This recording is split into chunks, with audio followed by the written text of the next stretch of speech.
જઈ રહ્યો છું કચ્છના લખપત તાલુકામાં આવેલું માતાના મઢ, આશાપુરા માતાજીનું મંદિર છે ત્યાં. આજે હું નીકળી ગયો છું કચ્છમાં જવા માટે. આજે હું જીએસઆરટીસી બસમાં જવાનું છું, જે બસ છે સ્લીપર કોચ. હું અમદાવાદ ગીતા મંદિર બસ સ્ટેન્ડ પહોંચી ગયો છું. હજુ અમારી બસ આવી નથી, 15-20 મિનિટ લાગશે. દિવાળીના ફેસ્ટિવલના કારણે અત્યારે પણ ફૂલ ભીડ છે.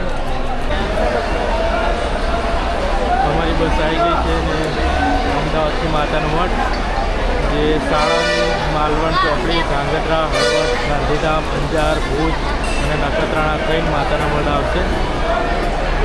સ્લીપર કોચ છે.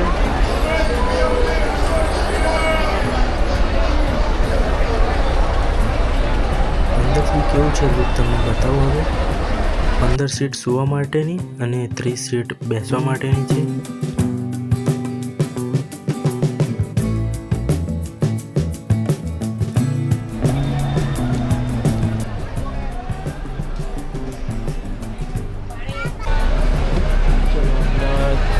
બસ સ્ટેન્ડથી અમારી બસ નીકળી ગઈ છે.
ટાઈમ હતો ત્યાંથી નીકળી ગયા છે. 10થી 11 કલાકની જર્ની છે અમારી. સવારે 7:30-8 વાગે પહોંચી જઈશું.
રાતના વાગ્યા છે 2 અને મસ્ત હોટલે ઊભી રાખી હતી તો ચા નાસ્તો કરી લીધો છે.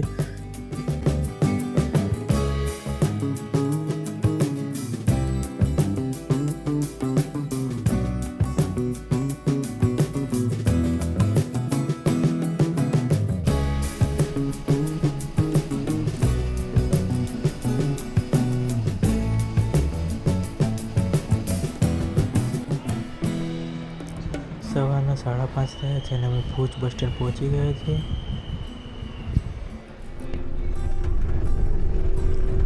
9:30 રાતે બસ ઉપડી હતી અને જો અમે ફાઇનલી માતાના મઢ પહોંચી ગયા છે અને અત્યારે વાગે છે 7:35.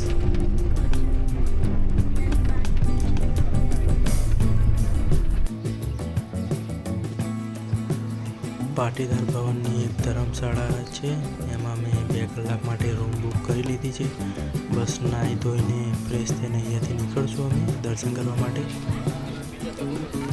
અમે નાહી ધોઈને નીકળી ગયા છે આશાપુરા માતાજીના દર્શન કરવા માટે. તમે પણ બધા બન્યા રહેજો, તમને મંદિર અને માતાજીના દર્શન કરાવું. તમારે પણ માતાના મઢ આવવું હોય અને રોકાવું હોય તો અહીંયા પ્રાઇવેટ હોટલ અને ધર્મશાળા મળી રહેશે.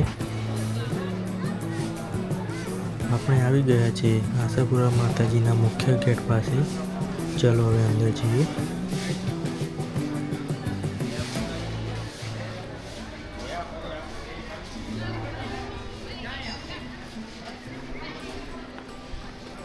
પ્રવેશ દ્વારથી અંદર આવ્યા બાદ તમને કંઈક આવું નજરે પડશે આખું પરિસર મંદિરનું. સામે છે માતાજીનું મંદિર.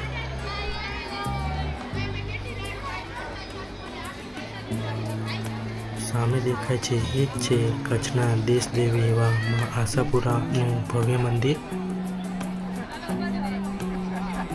ચાલો હવે મંદિરની અંદર જઈએ અને માતાજીના દર્શન કરીએ.